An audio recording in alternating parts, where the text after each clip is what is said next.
Well, as Israel expands its operations in Gaza, the threat of an expanded conflict in the region continues to grow by the hour.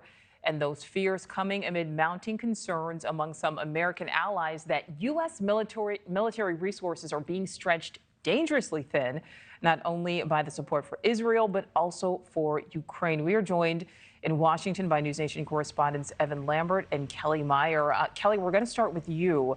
We know this has been a big concern. Have there been any more attacks on U.S. forces in the region?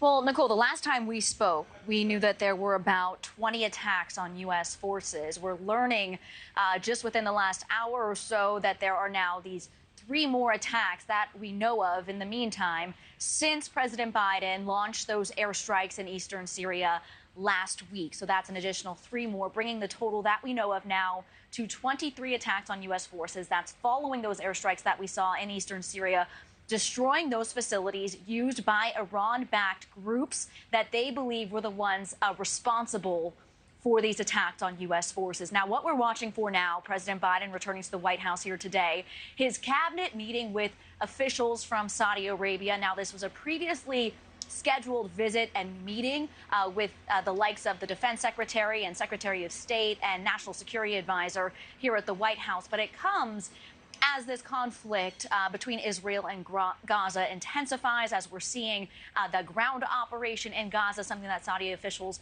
have condemned. So we're watching to see if there are any updates coming out of this meeting today at the White House. Nichole. All right. Thank you for watching. Go to newsnationnow.com to find NewsNation on your television provider. And don't forget to click the red subscribe button below to get more of NewsNation's fact-driven, unbiased coverage.